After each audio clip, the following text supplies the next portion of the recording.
Hello बच्चों, chemistry classes में फिर से आपका स्वागत है। आज मैं आपके सामने उपस्थित हूँ पृष्ठ सेन का तीसरा लेक्चर लेके।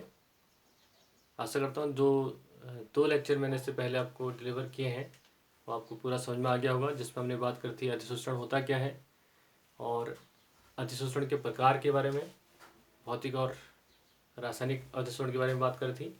आज उसके बाद हमने बात करी थी अधिशोषण की क्रियाविधि पे, और आज हम बात करने वाले हैं अधिशोषण ठोस अधिशोषणों पर गैसों का अधिशोषण। तो आइए आज का जो टॉपिक हमारा है उस पर बात करते हैं। ठोस अधिशोषकों पर गैसों का अधिशोषण means adsorption of gases on a solid. Solid में जो अधिशोषण होता है इस पर हम स्पेशल बात करने वाले हैं। धातु चारकोल अथवा सिलिका जेल की सतह पर H2N2O2 या जहरीली गैसें जैसे मीथेन आदि का भौतिक अवशोषण होता है। बच्चों, इसका एक उदाहरण मैं देता हूँ। जैसे मास्क हम लगाते हैं, जो डॉक्टर मास्क होता है, हम कहते हैं मास्क की जो एक्सपायरी डेट 72 घंटे है, इस मास्क की 2 घंटे है, 6 घंटे है। तो जो मास्क में भी जो सिलिका जेल्स की लेयर लगी रहती है, जितना उसका सरफेस होता है, अगर उसका सरफेस भर जाता है जहरीली गैसों से, उसके बाद वो मास्क क्या होता है, खराब हो जाता है। तो ये हमें ध्यान रखना है। गैसों का अधिशोषण निम्न कारकों पर निर्भर करता है। जो गैसों का अधिशोषण है वो कौन कौन से कारक हैं जिन पर ये निर्भर करता है।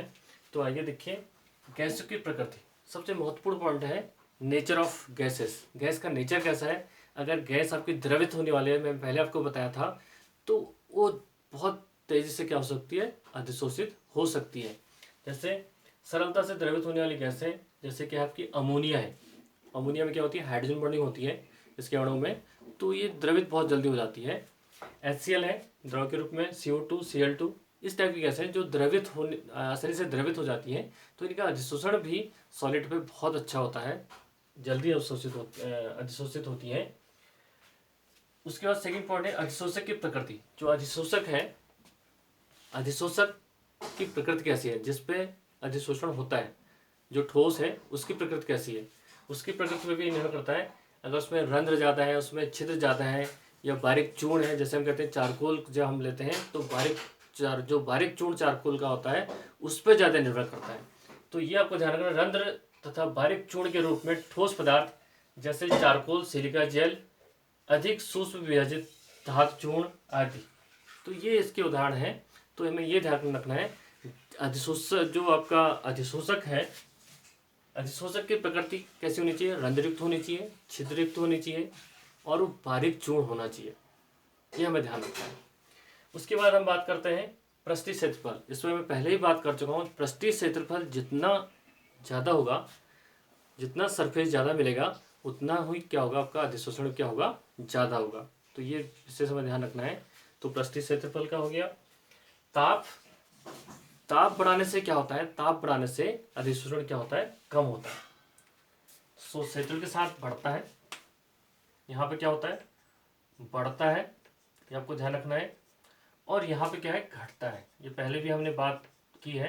अब घटता क्या है, क्यों है, क्योंकि ताप बढ़ाने से क्या होगा, जो अधिशोषक और अधिशोषक के बीच में जो इंटरेक्शन होगा, वैन डर वाल इंटरेक्शन, वो ताप बढ़ाने से क्या होता है, हट जाता है। ताप बढ़ाने से हट जाता है, जिससे अधिशोषण क्या हो जाएगा, हट जाएगा, कम हो जाएगा। तो इस कारण इसमें घटता है। अब बात करते हैं दाब। दाब की, निम्न ताप पर दाब बढ़ाने से अधिशोषण बढ़ता है। ताप लेकिन हमारा कम रहना चाहिए। कम ताप पर अगर हम दाब बढ़ाते हैं तो डेफिनेट जो है अधिशोषण क्या होता है, एडजॉर्प्शन बढ़ता है। बट अगर हम ताप को उच्च कर दें, उच्च ताप पर नहीं, ताप अगर हम ज़्यादा कर दें तो तब दाब का कोई रोल नहीं होगा, तब क्या होगा, अधिशोषण फिर से रिवर्स कर जाएगा या अधिशोषण कम हो जाएगा। इस बात को हमें ध्यान रखना है। अब बात करते हैं बच्चों अगले पॉइंट पे, अधिशोषण समतापी मीन्स एडजॉर्प्शन आइसोथर्म। बहुत महत्वपूर्ण पॉइंट है और कई बार एग्जाम में ये पूछा जाता है। अधिशोषण आइसोथर्म क्या है।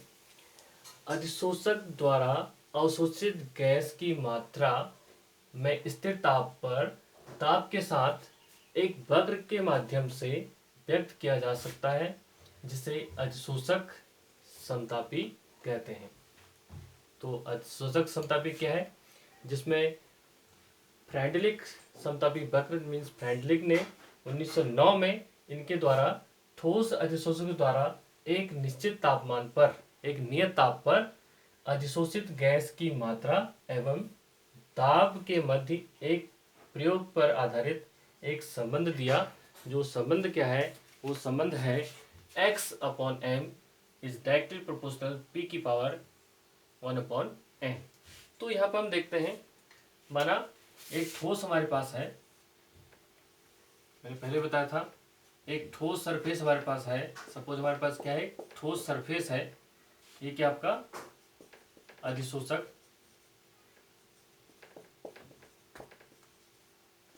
और अधिशोषक कैसा हमारे पास? ये कैसा है? ठोस। अधिशोषक क्या हमारे पास? ठोस है। और जो अधिशोष्य है हमारे पास वो क्या है? गैस है। तो सरफेस के ऊपर सपोज हमारे पास क्या है? गैस। ये क्या आपकी गैस है, और ये क्या आपका अधिशोषी। तो ठोस क्या है? गैस के रूप में है, सॉरी ठोस है हमारे पास सरफेस जो अधिशोषक है, और जो अधिशोषित हो रही है उसके ऊपर चिपक रही है वो क्या है? आपका गैस, जिसे हम क्या कहेंगे? अधिशोषी।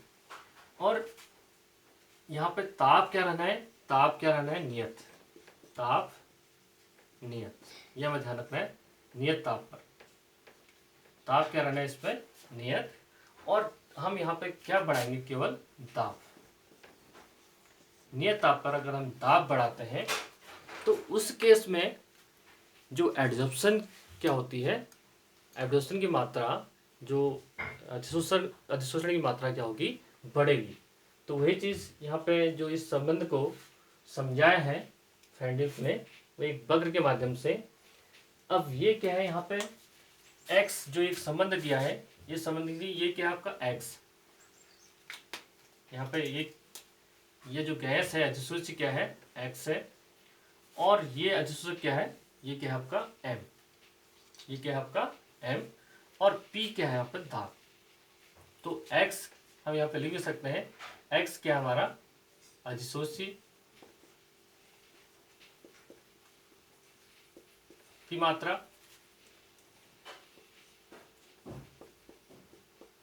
और m क्या है? आपका अधिशोषक की मात्रा।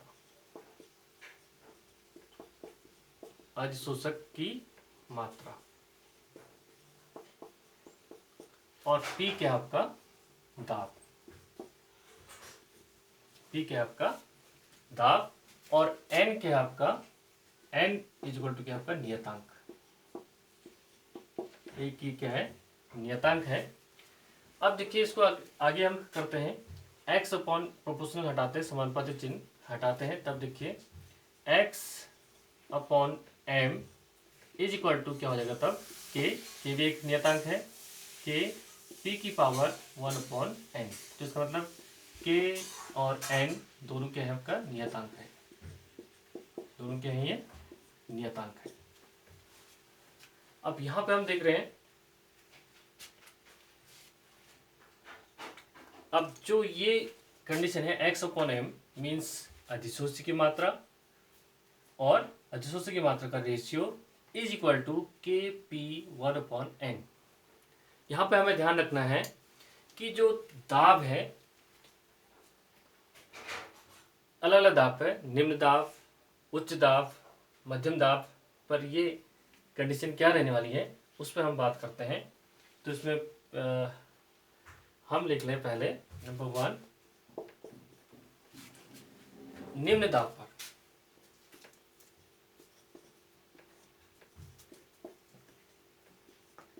निम्न दाब पर क्या होगा? नंबर 1 निम्न दाब पर क्या होने वाला है? निम्न दाब पर हमें ध्यान रखना है जो 1 अपन n है इसकी वैल्यू क्या होती है? 1 होती है। क्या होती है? इसकी वैल्यू क्या हो जाती है? 1 हो जाती है। तो इस केस में जो x बाई एम होगा तब क्या होगा? x by M is equal to K P. क्या हो जाएगा आपका? के पी, या इसको हम सीधे अगर के पी क्योंकि इसकी वैल्यू क्या होगी, जो 1/n है इसकी वैल्यू क्या होगी 1, तो x/m is equal to kp, या इसको हम कह सकते हैं x/m, क्योंकि k क्या आपका नियतांक है, is directly proportional to p, ये हमें ध्यान रखना है। x/m इज डायरेक्टली प्रोपोर्शनल किसके हो जाएगा, दाब के समानुपाती हो जाएगा। कब, जब 1/n की वैल्यू क्या होगी 1, किस दाब पर, निम्न दाब पर, तो निम्न दाब पर कंडीशन ये आएगी। दूसरा हम देखते हैं, दूसरी कंडीशन क्या है, मध्यम दाब।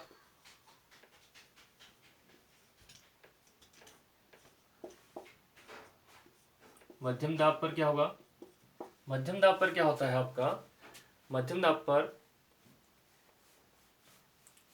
जो आपका x बाई, यहाँ पे 1/n की वैल्यू क्या हो जाएगी, यहाँ पे 1/,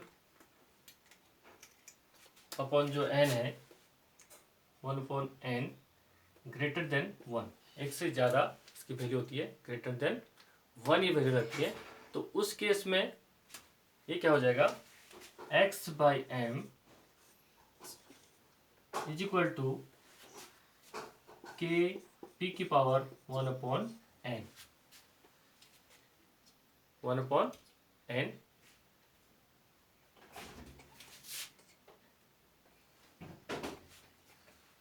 या हम कह लें इसको x/m इज डायरेक्टली प्रोपोर्शनल जब करते हैं तो यहाँ पे क्या हो जाएगा, 1 से अगर ज़्यादा है तो p 1/n, तो यहाँ पे x/m is equal to k p की पावर 1/n, तो ऐसे भी इसको लिख सकते हैं, कोई दिक्कत नहीं है। अब तीसरी कंडीशन हमारे पास है, तीसरी कंडीशन है उच्च दाब पर। उच्च दाब पर जो n की वैल्यू होती है वो क्या होती है 0, ये हमें ध्यान रखना है। n इज इक्वल टू, तो उस केस में क्या होता है आपका n इज इक्वल टू, उच्च दाब पर n इज इक्वल टू क्या होता है 0, ये हमें ध्यान रखना है। उच्च दाब पर n इज इक्वल टू क्या हो जाएगा आपका 0 हो जाएगा, तब x/m, इसको लिख लें x/m इज इक्वल टू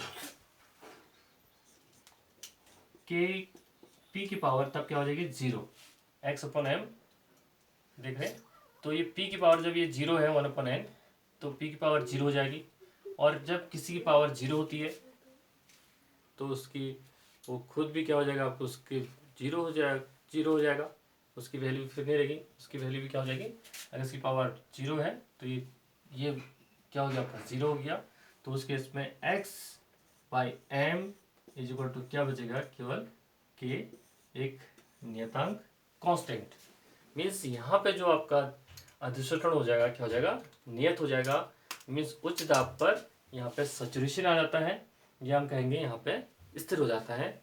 तो ये 3 कंडीशन हमारे पास है, इसको हम ग्राफ की सहायता से भी देख सकते हैं।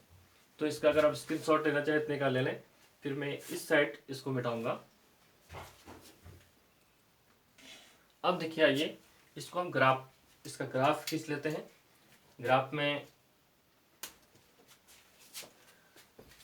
ग्राफ देखिए,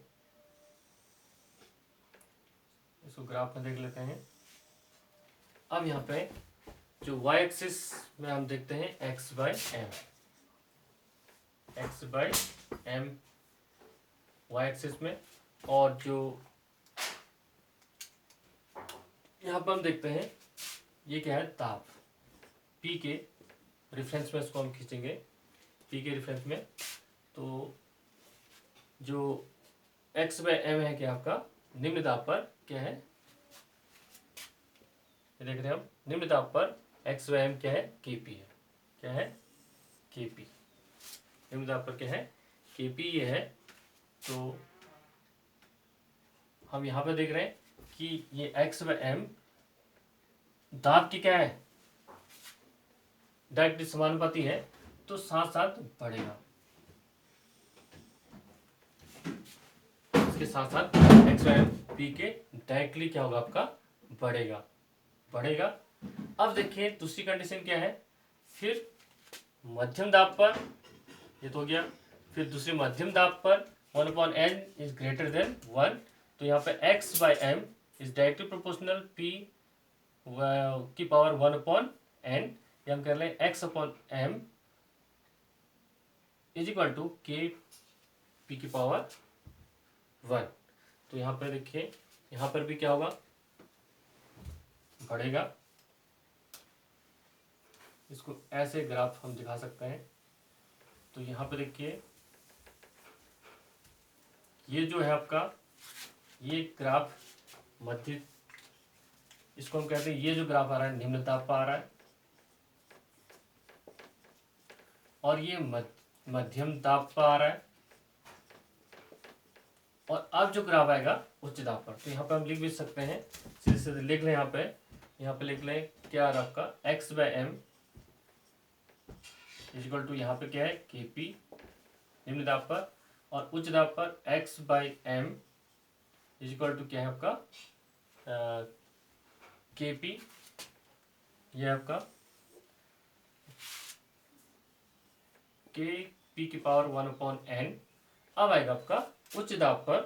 तो उच्च दाब पर ये ग्राफ कैसे होता आपका, नियत हो जाता है, इस टाइप से ग्राफ आ जाता है। तो ये क्या आपका उच्च दाब पर, उच्च दाब जब होता है तो आपका क्या होता है, x/m क्या होता है, नियत हो जाता है। तो x/m तब क्या हो जाएगा, m इज इक्वल टू उच्च दाब पर क्या हो गया, x/m is equal to k, x/m is equal to क्या हो गया आपका k। क्या इसको हम कह लें, x/m इज इक्वल टू नियत, क्या लिख रहे हैं इसको, नियत लिख सकते हैं, constant, x/m is equal to क्या, नियत या कांस्टेंट, या x/m is equal to k। तो ये ग्राफ में भी इसको हम इस तरह से दिखा सकते हैं, और कई बार एग्जाम में ये पूछा जाता है। तो इसमें कोई घबराने की जरूरत नहीं है।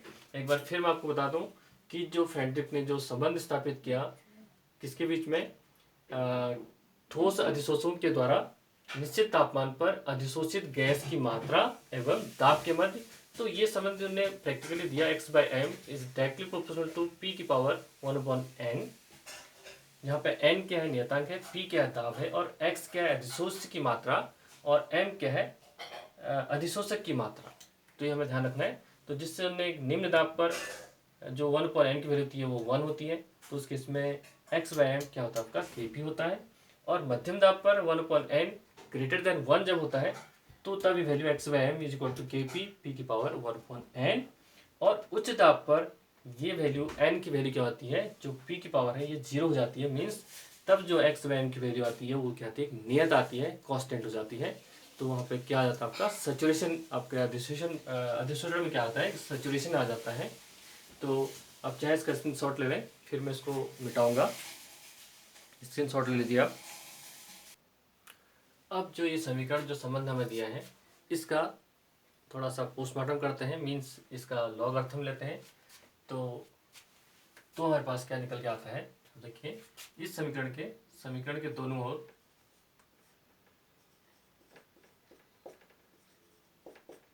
ओर लॉग, या इसको हम कह सकते हैं लघु गुणक, क्या ले सकते हैं, लघु गुणक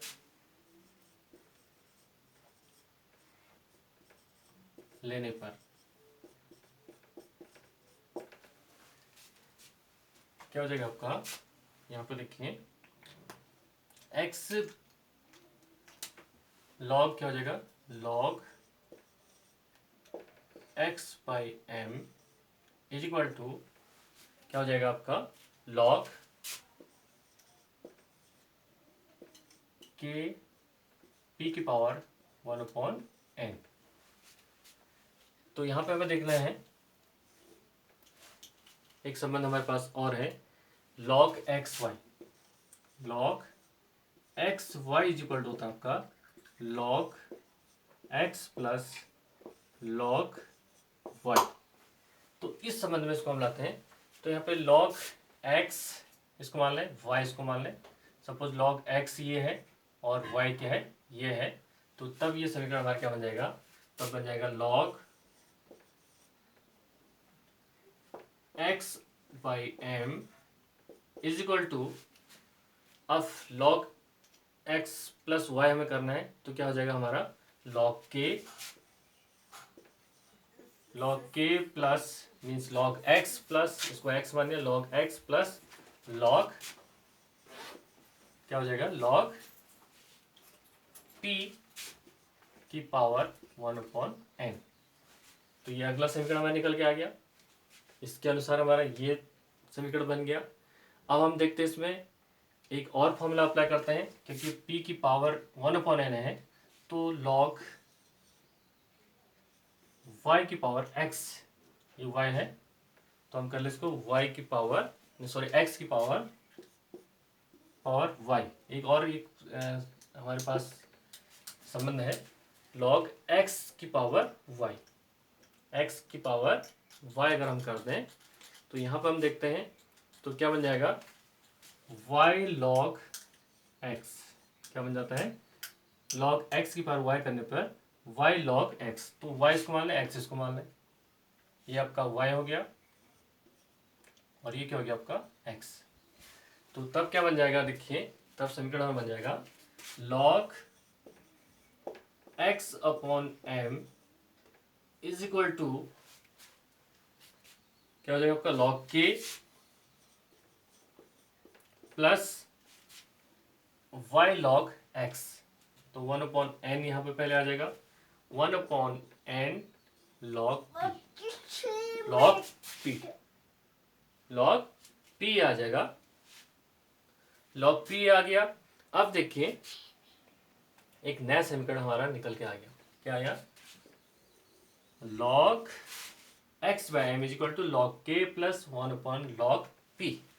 तो ये संबंध हमारा मैच करता है, देखिए कौन से समीकरण से, जो एक सरल रेखा समीकरण है, सरल रेखा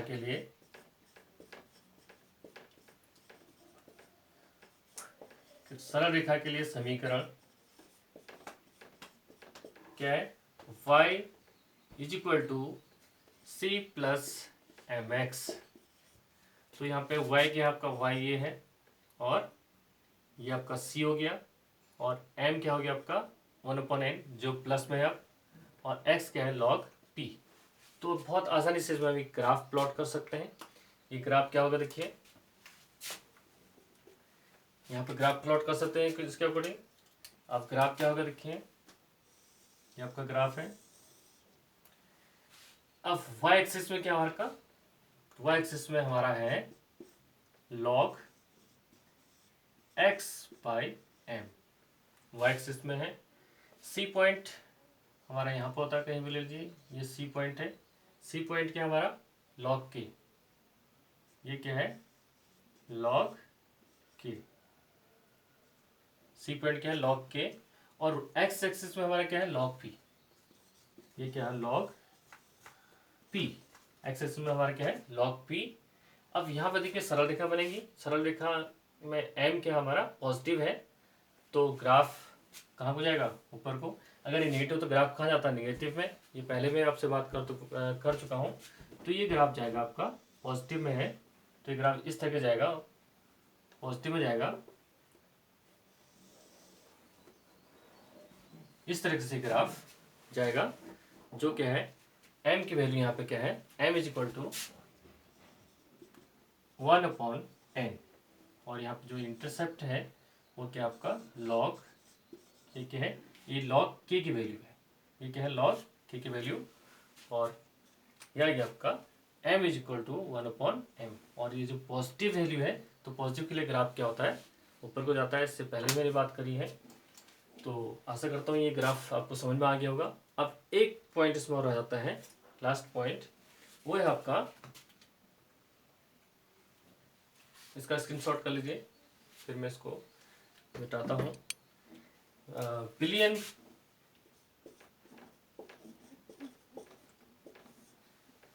प्रावस्था में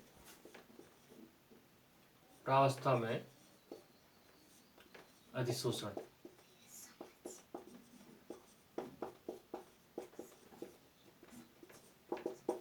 बिलियन प्रावस्था में अधिशोषण।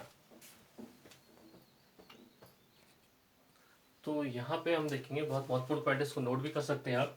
विलयन प्रावस्था में अधिशोषण गैस विलयनों से भी घुले हुए पदार्थ का अधिशोषण कर सकते हैं। गैस दाब के स्थान पर क्या लेंगे हम, विलयन की सांद्रता को लिया जाता है।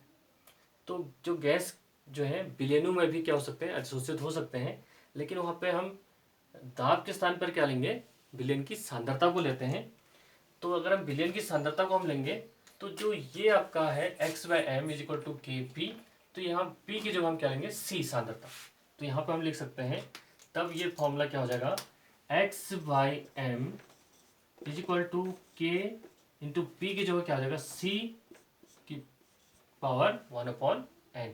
और c क्या है यहाँ पे, c क्या है, विलयन की सांद्रता। तो अधिशोषण के पूर्ण होने के बाद, अधिशोषण के पूर्ण होने के बाद विलयन की सांद्रता, तो ये हमें ध्यान रखना है। तो यहाँ पे हम दाब के जब हम क्या ले लेंगे, सी हम ले लेंगे, इसका हमें ध्यान रखना है।